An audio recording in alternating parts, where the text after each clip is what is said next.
கர்த்தருடைய பரிசுத்த நாமத்துக்கு ஸ்தோத்திரம். இந்த நாளிலும் தியானிக்கும்படி கொடுக்கப்பட்ட வேத பகுதி யோவான் 19வது அதிகாரம் 30வது வசனம். யோவான் 19:30.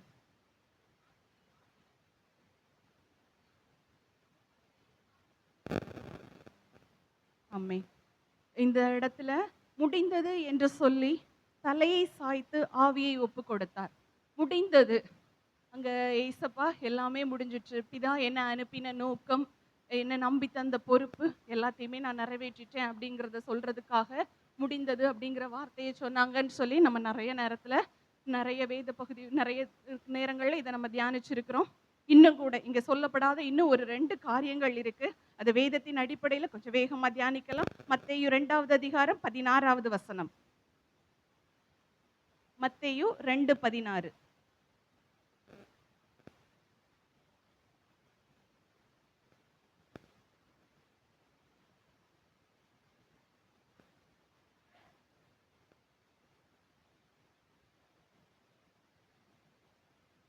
இரண்டு வயதுக்குட்பட்ட எல்லா ஆண் பிள்ளைகளையும் கொலை செய்ய தேடினான். ஏன் கொலை செய்ய தேடினான் அப்படின்னா, ஏசப்பா பிறந்திருந்தாங்க. அவனோட ராஜ்யத்துக்கு அவரால் பிரச்சனை வரும்னு சொல்லி அவன் என்ன செய்ய, சத்துரு அவனோட இருதயத்தை ஏவினதுனால இயேசுவை கொல்லணும். இப்ப இயேசுவை கொல்றதுக்கு சாஸ்திரிகளை யூஸ் பண்ண நினைச்சான், பட் நடக்கல. அப்ப சாஸ்திரிகளால வஞ்சிக்கப்பட்டுட்டோம். அப்ப இனி அடுத்து என்ன பண்றது? எல்லா 2 வயதுக்குட்பட்ட குழந்தைகளையும். ஏசப்பாவுக்கு உபத்திரவம் எங்க சிலுவையில ஸ்டார்ட் ஆச்சானா? இல்லங்க, அவங்க பிறந்தப்பவே அது ஸ்டார்ட் ஆயிடுச்சு. ஃபர்ஸ்ட் டைம் அவர் பிறந்து ரொம்ப நாள்லாம் ஆகல. சாஸ்திரிகள் வந்து பார்த்துட்டு போயிருக்கிறாங்க. 2 வயதுக்குட்பட்ட எல்லா ஆண் குழந்தைகளையும் கொல்ல சொல்லிட்டாங்க. ஆனா அதுக்கு முன்னாடியே ஆவியானவரால யோசேப்பு எச்சரிக்கப்பட்டு அவன் என்ன பண்ணிட்டாங்கன்னா, ஜீவன் தப்ப எகிப்துக்கு ஓடி போக வேண்டிய ஒரு நிலைமை. அப்போ ஏசப்பாவோட உபத்திரவம் ஃபர்ஸ்ட் எங்க ஸ்டார்ட் ஆச்சு அப்படின்னு சொல்லி பார்த்தோம்னா, அவர் பிறந்தப்பவே அவருக்கான உபத்திரவம் ஸ்டார்ட் ஆயிடுச்சு. ஃபர்ஸ்ட் அவர் ஜீவன் தப்புறதுக்காக எகிப்துக்கு ஓடி போறாங்க. 2வது மத்தேயு 4:1.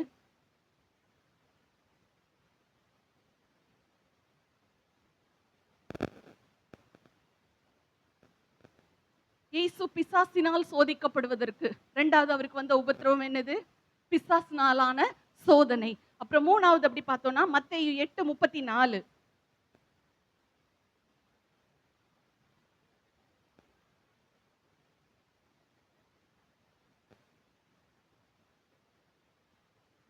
தங்கள் எல்லைகளை விட்டு போகும்படி ஏசப்பா என்ன பண்ணிட்டாங்கன்னு சொல்லி அவரை எல்லைகளை விட்டு போக சொல்லி சொல்றாங்க அப்படின்னு சொல்லி பார்த்தோம்னா, அங்க இருந்த பிசாசுகளை எல்லாம் துரத்தி விடுவாங்க. அதனால அது ஒரு பன்றி கூட்டத்துல போய் கடல்ல விழுந்துரும். அதனால ஏசப்பாவை என்ன செய்யறாங்க? தயவு செஞ்சு எங்க எல்லைகளை விட்டு ஓடி போங்கன்னு சொல்லி அவர் என்ன செய்யறாங்க? அவங்க ஒரு பொலைட்டா அந்த விரட்டி விடுற வேலையை என்ன செஞ்சுறாங்க. நன்மை செய்ததற்காக விரட்டி விடப்படுகிற ஒரு நிலைமை. மத்தேயு 12:24.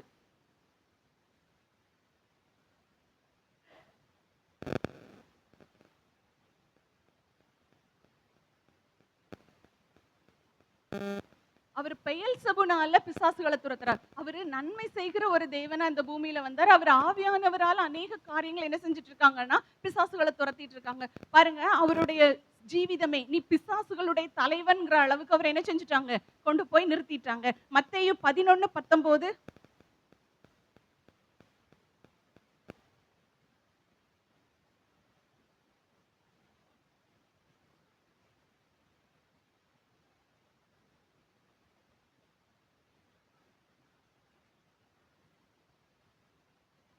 போஜன பிரியன், மதுபான பிரியன். அவர் 40 நாள் உபவாசம் இருந்து எவ்வளவோ காரியங்களை செஞ்ச பின்னாடி அவருக்கு கொடுக்கப்பட்ட பெயர் போஜன பிரியன், மதுபான பிரியன். அவருக்கும் அதுக்கும் எந்த ஒரு தொடர்புமே, இப்படி வந்து சொற்களால நிந்திக்கப்படுகிற ஒரு உபத்திரவம். அடுத்தது பார்த்தோம்னா மத்தேயு 13:57.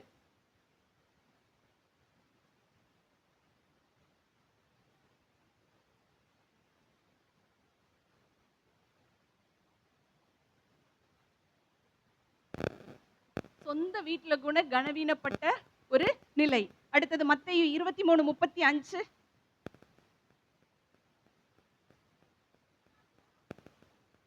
மத்தேயு 23:35.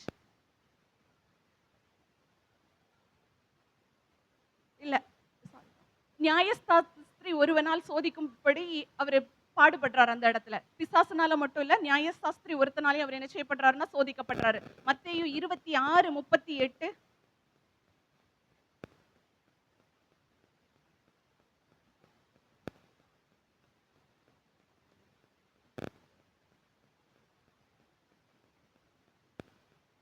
லூக்கா 22:44.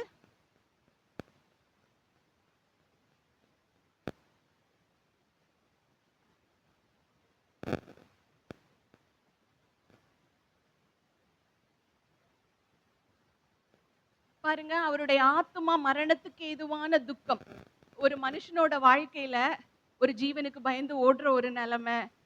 அப்புறம் பாத்தீங்கன்னா பிசாசுனால சோதிக்கப்படுறாரு, நியாயசாஸ்திரியினால சோதிக்கப்படுறாரு, அவருடைய பேரை குறித்த நிந்தை, சொந்த வீட்டுல கனவீனம். இப்ப பாத்தீங்கன்னா கடைசியில ஆத்துமா மரணத்துக்கு ஏதுவான துக்கம், வேர்வை ரத்தத்தின் பெருந்துளிகளாய் விழுற அளவுக்கு அவருடைய வேதனை எப்படி இருக்கு அப்படின்னு சொல்லி பார்த்தோம்னா, இந்த பூமியில அவ்வளோ அவர் பிறந்த நாள்ல இருந்து அவருக்கு ஏதோ ஒரு உபத்திரவம் அவரை பின்தொடர்ந்துகிட்டே இருக்குது. மத்தேயு 26:46-48.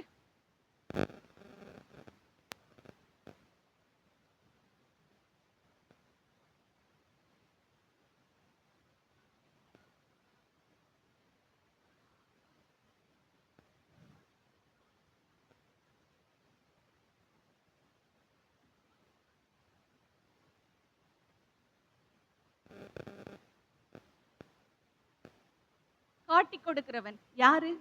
கூட இருந்தவன். 12 சீஷர்ல அவர் தெரிந்தெடுத்த ஒரு ஆள்ல ஒருத்தன். ஒரு யாரோ தெரியாத ஒரு ஆள் துரோகம் பண்ணா கூட அது என்ன செய்யாது, ரொம்ப பெருசா வலிக்காது. ஆனா கூட இருக்கிற ஒரு ஆளை காட்டி கொடுக்கிறதுங்கிறது வலி வந்து ரொம்ப பெருசு. அப்போ அவர் கூட இருந்த யூதாஸ் காரியோத் காட்டி கொடுக்கிறான். இப்படி ஒரு அவரோட வாழ்க்கையில ஒரு துரோகம், நிந்தை, அவமானம், ஜீவனுக்கு விரோதமான போராட்டம், சோதிக்கப்படுதல், இப்படி எல்லா விதமான உபத்திரவங்களும் அவர் பிறந்ததுல இருந்து அப்படி கனெக்டடா வந்துட்டே இருக்கு. இப்ப மத்தேயு 27வது அதிகாரம் 28, 29, 30.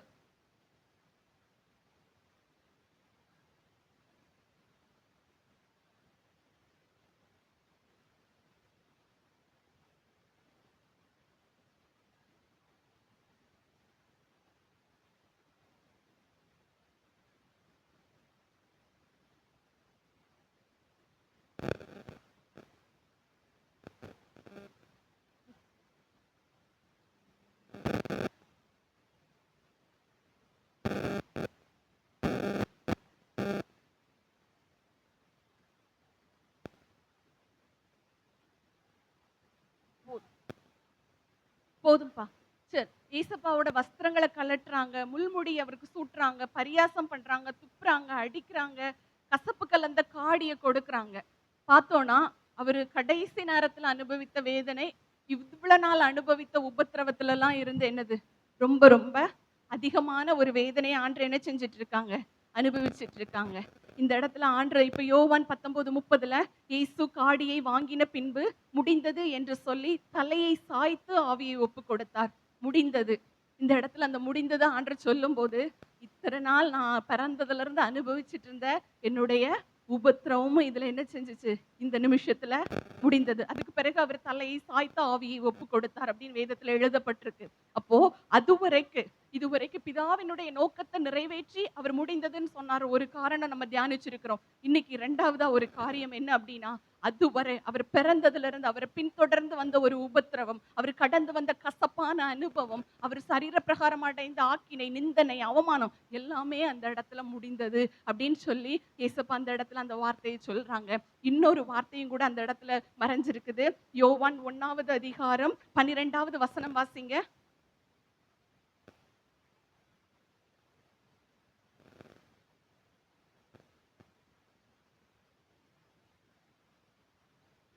அவருடைய நாமத்தின் மேல் விசுவாசம் உள்ளவர்களாய் அவரை ஏற்றுக்கொண்டவர்கள் எத்தனை பேர்களோ அத்தனை பேர்களும் அவருடைய பிள்ளைகளாகும்படி அவர்களுக்கு அதிகாரம் கொடுத்தார்.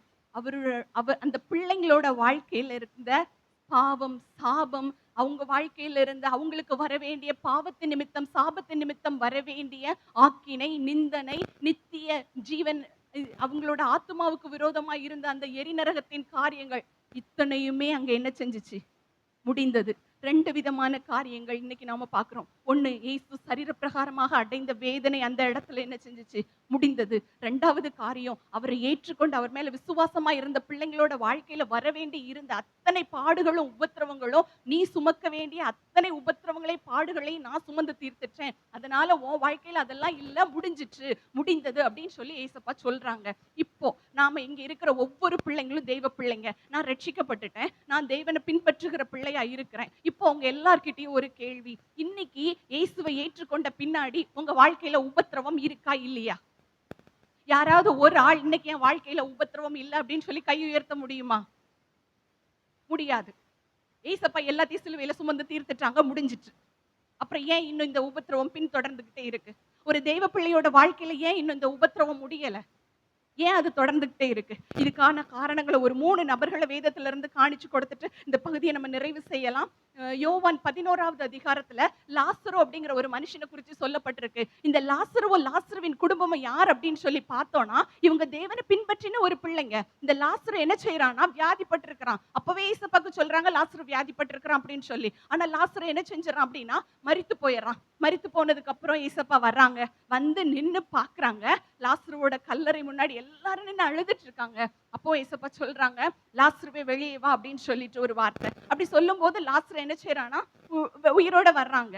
இப்போ நான் நிறைய நேரத்துல நினைப்பேன், என் வாழ்க்கையில என்னால நிக்க முடியாத ஒரு இடத்துல அல்லது கடக்க முடியாத ஒரு சூழ்நிலையில நான் நிக்கும் போது நான் ஏசப்பா கிட்ட போய் சொல்லுவேன். எப்பவுமே இந்த வார்த்தையை சொல்லுவேன். ஏசப்பா, லாசருன்னு ஒரு மனுஷனை நீங்க படைச்சீங்க.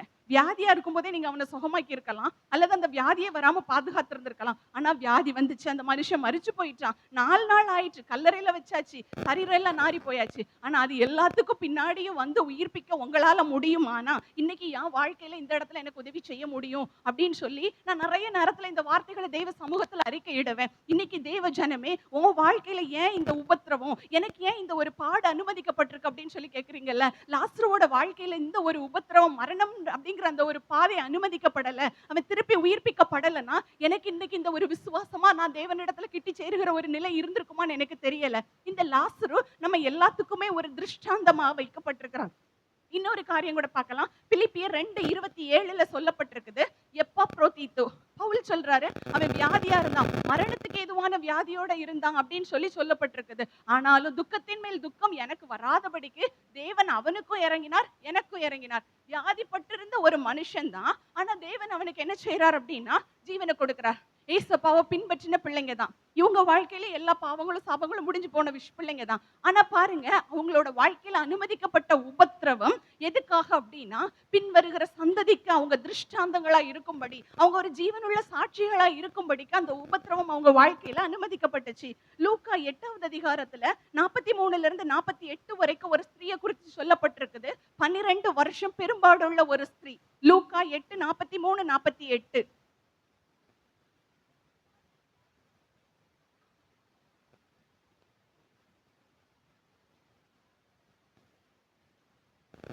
இங்க தன்னோட ஆஸ்திகளை எல்லாம் செலவழிச்சு ஒருத்தரால கூட சொஸ்தமாக்கப்பட முடியாத ஸ்திரீ. நான் அவரோட வஸ்திரத்தின் ஓரத்தையாகில தொட்டா நான் என்ன செஞ்சிருவேன், சொஸ்தமாயிருவேன் சொல்லிட்டு போய் தொடுறாங்க, சொஸ்தமாகறாங்க.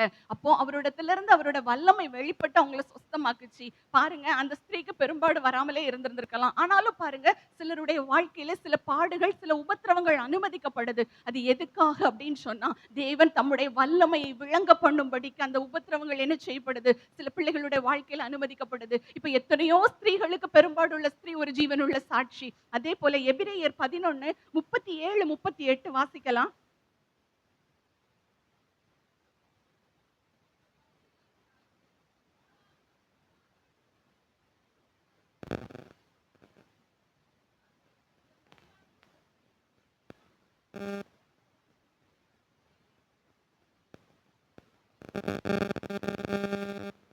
போதும். இங்க கல்லெறியுண்டார்கள், வாளால் அறுப்புண்டார்கள், இப்படி நிறைய விஷயங்கள் சொல்லப்பட்டிருக்கு. இதுக்கு ஒரு நல்ல சாட்சி உதாரணம் வேதத்துல இருந்து சொல்லணும்னா ஸ்தேவான் சொல்லலாம். அவன் கிறிஸ்துவுக்காக நின்ன ஒரே காரணத்துக்காக அவனை கல்லெறிஞ்சு கொன்றுவாங்க. இப்போ இதுக்கு முன்னாடி 2 பேர் பார்த்தோம். ஒன்னு லாசரு பார்த்தோம், எப்பாப்ரோதீத்து பார்த்தோம். அவங்க எல்லாம் வியாதிப்பட்டாங்க, இயேசுப்பா அவனுக்கு சுகம் கொடுத்துட்டாங்க. இது ஒரு ஜீவனுள்ள சாட்சி. ஓகே, இந்த பெரும்பாடுள்ள ஸ்திரீக்கு சுகம் கொடுத்தாங்க. ஓகே, இது ஜீவனுள்ள சாட்சி. ஒருத்தன் கல்லெறியுண்டு மரிச்ச ஒருத்தன் எப்படி ஜீவனுள்ள சாட்சியா இருப்பான்? அப்போ அது தேவனுடைய அழைப்பு. சில பிள்ளைகளோட வாழ்க்கையில இப்படிப்பட்டதான ஒரு அழைப்பு. இப்போ கிறிஸ்து நமக்காக ஜீவனை கொடுத்தது போல சில பிள்ளைகளும் கிறிஸ்துவுக்காக தங்கள் ஜீவனை கொடுக்கும்படிக்கு அப்படிப்பட்டதான அழைப்பை என்ன செஞ்சிருக்கிறாங்க, பெற்றிருக்கிறாங்க. இது எல்லாருக்குமானதானா? எல்லாருக்குமானதல்ல. சிலர் லாசருவை போல, சிலர் எப்பாப்ரோதீத்துவ போல, சிலர் பெரும்பாடுள்ள ஸ்திரீயை போல, சிலர் இந்த ஸ்தேவான போல, இந்த இதுல சொல்லப்பட்டிருக்கிற எபிரேயர்ல சொல்லப்பட்டிருக்க 37 38 சொல்லப்பட்டிருக்கிற சிலருடைய அழைப்பு இப்படிப்பட்டதானது. எப்படி ஆனாலும் இவங்க எல்லாருமே இன்னைக்கு வரைக்கும் ஜீவனுள்ள சாட்சிகள் தான். இவங்க கிறிஸ்துவுக்கான திருஷ்டாந்தங்கள் தான். உங்களோட நம்மளுடைய ஆத்துமாவுக்கு விரோதமான நிந்தை, நம்ம ஆத்துமாவுக்கு நியமிக்கப்பட்டிருந்த கண்ணி சிலுவையில இயேசு முடிந்ததுன்னு சொன்ன இடத்துல முடிஞ்சிற்று. அந்த பாவங்கள் நம்ம செஞ்ச பாவங்கள் அந்த இடத்துல முடிந்தது. நம்ம பாவத்துக்கான ஆக்கினை அந்த இடத்துல முடிந்தது. ஆனா இன்னைக்கு ஒரு தெய்வ பிள்ளையினுடைய வாழ்க்கையில அனுமதிக்கப்பட்டிருக்கிற உபத்திரவம், தெய்வ பிள்ளையினுடைய வாழ்க்கையில அனுமதிக்கப்பட்டிருக்கிற பாடு, இது ஒரே ஒரு காரணத்துக்காக மட்டும்தான். இது தேவன் கொடுத்த சிலுவை. அப்போஸ்தலர் 5:41 வாசிக்கலாம்.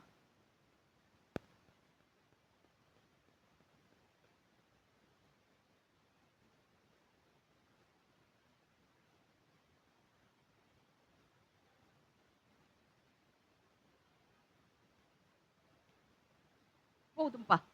அவருடைய நாமத்துக்காக அவங்க அவமானம் அடைவதற்கு பாத்திரராக எண்ணப்பட்டபடினால சந்தோஷப்பட்டாங்களாம். அப்போ இன்னைக்கு நம்மளோட வாழ்க்கையிலையும் சில அவமானங்களும் சில நிந்தனைகளும் அனுமதிக்கப்படும் போது அது அவருடைய நாமத்துக்கானதா, மகிமைக்காக கூட இருக்கலாம். அதனால நம்ம சில அவமானங்கள் வருதா, சில நிந்தனைகள் வருதா, நம்ம அதை சந்தோஷமா அக்செப்ட் பண்ணிட்டு நம்ம ஆண்டருக்குள்ள மகிழ்ச்சியோட என்ன செய்யலாம், அதுல பொறுமையோட இருக்கும்போது கர்த்தர் நம்மள ஒரு ஜீவனுள்ள சாட்சியா நிறுத்த போதுமானவரா இருக்கிறாங்க. சரி, இப்போ இந்த பிள்ளைங்க எல்லாம் ஜீவனுள்ள சாட்சிகள். இவங்க வாழ்க்கையில வந்த உபத்திரவம் தேவனுக்கான ஒரு இப்ப இயேசு நமக்காக சகித்த பாடுகள் நம்மள கிறிஸ்துவண்டை வழி நடத்திற்று. இன்னைக்கு நாம கிறிஸ்துவுக்காக சகிக்கிற உபத்திரவம் நம்ம காலத்துல இருக்கிற ஜனங்கள் நம்ம வாழ்க்கையை பார்த்து கிறிஸ்துவண்டை திருப்பப்படுவதற்காக நாம ஒரு திருஷ்டாந்தங்களா வைக்கப்பட்டிருக்கிறோம். இதே நேரத்துல கிறிஸ்து மரித்தார், முடிந்ததுன்னு சொன்னாங்க, ஆவியை ஒப்பு கொடுத்தாங்க. அதுக்கு பின்னாடி கூட தேவன் அவர் 3வது நாள்ல உயிரோட எழுப்பினாங்க. பிலிப்பியர் 2:9 மாத்திரம் வாசிச்சு நம்ம நிறைவு செய்யலாம்.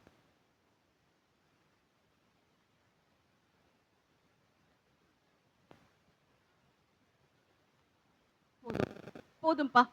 தேவன் எல்லாவற்றிற்கும் மேலாக உயர்த்தி அவர் தம்மை தாமே தாழ்த்தினபடியால், மரண பரியந்தம் கீழ்ப்படிந்தவராகி தாழ்த்தினபடியால், அதுக்கு முன்னாடி 2 வசனம், அவர் என்ன, தேவன் எல்லாவற்றிற்கும் மேலாக அவரை உயர்த்தினார். அப்போ இயேசுவுக்கு கொடுக்கப்பட்ட அந்த மேன்மை, அவரால நடத்தப்படுகிற அவருடைய பிள்ளைகள், அவர் கொடுத்த சிலுவையை சுமக்கிற பிள்ளைகள், அவர் அனுமதித்த உபத்திரவங்களையும் நிந்தைகளையும் சுமக்கிற பிள்ளைகள், இவங்களோட வாழ்க்கையிலையும் இந்த ஒரு மேன்மையும் உயர்வும் என்ன செய்யப்பட்டிருக்குது, நியமிக்கப்பட்டிருக்கிறது. கிறிஸ்துவ எப்படி தேவன் எல்லாவற்றிற்கும் மேலாக உயர்த்தி மேன்மைப்படுத்தினாரோ அதே போல இந்த நாள்ல நமக்கான உபத்திரவத்துல, நமக்கான பாடுகள்ல, நமக்கான நிந்தனையில, கிறிஸ்து நமக்கு தந்த சிலுவையில நாம் அதை பொறுமையோடு சகித்துக் கொண்டு அவருடைய நாமத்துக்கு திருஷ்டாந்தமான சாட்சிகளா, ஜீவனுள்ள சாட்சிகளா வாழ தங்களை நம்ம சந்தோஷமா நம்ம அர்ப்பணிக்கும் பொழுது இதே போலொத்த ஒரு மேன்மையை கர்த்தர் நமக்காகவும் முன்னதாகவே ஆயத்தம் பண்ணி வைத்திருக்கிறார். அந்த மேலான ஆசீர்வாதத்தை நம்பி நம்மளுடைய பாவங்கள், நம்ம மேல இருந்த ஆக்கினை, நம்ம முன்னோர் செய்த சாபங்கள் எல்லாம் முடிந்தது. இன்னைக்கு நமக்கு இருக்கிற நிறைய நேரத்துல தேவஜனங்களுக்கு இருக்கிற ஒரே கேள்வி, எனக்கு மட்டும் ஏன் இந்த உபத்திரவம், எனக்கு மட்டும் ஏன் இந்த உபத்திரவம்? இந்த உபத்திரவம் தேவநாம மகிமைக்காக, நீங்க தேவனுக்கு திருஷ்டாந்தங்களா இருக்கும்படிக்காக, இந்த உபத்திரவம் நீங்க ஒரு ஜீவனுள்ள சாட்சிக்காக, இந்த உபத்திரவம் நீங்க தேவனுக்கு ஒரு என்ன சொல்றது, நற்கந்தமாக விளங்கும்படியாக இந்த உபத்திரவங்கள் இன்னைக்கு அனுமதிக்கப்பட்டிருக்குது. ஆனாலும் நம்முடைய பாவங்களையும் சாபங்களையும் எல்லா நேரத்திலையும் நம்ம குறைவுபட்டிருப்போமான தெய்வ சமூகத்துல அறிக்கை பண்ணும்போது இந்த நாளில் நம்மளை மன்னித்து அவர் மீண்டும் மீண்டுமாய் நம்மை அவர் அண்டை கிட்டி சேர்த்துக்கொள்ள அவர் ஆயத்தம் உள்ளவராக இருக்கிறாரு. சிலுவையில நமக்கான எல்லா பாடுகளையும் பாவங்களையும் நம்மளுடைய எல்லாத்தையும் அவர் சுமந்து தீர்த்துட்டார். இன்னைக்கு அவர் நமக்கு தந்த சிலுவைய வருத்தப்பட்டு கஷ்டப்பட்டு வேதனைப்பட்டு சுமக்கிறதுக்கு பதிலா அவர் இது எனக்காக தந்தது, இது அவருக்காக நான் செய்யறேன் சந்தோஷமா தேவ ஜனங்கள் அதை ஏற்றுக்கொண்டு முன்னேறி செல்லும்படி கர்த்தர் நமக்கு உதவி செய்யும்படி இந்த வார்த்தைகளை தேவன் ஆசீர்வதிக்கும்படி அவரும் ஜெபிக்கும்படி கேட்டுக்கொள்கிறேன். ஆமென்.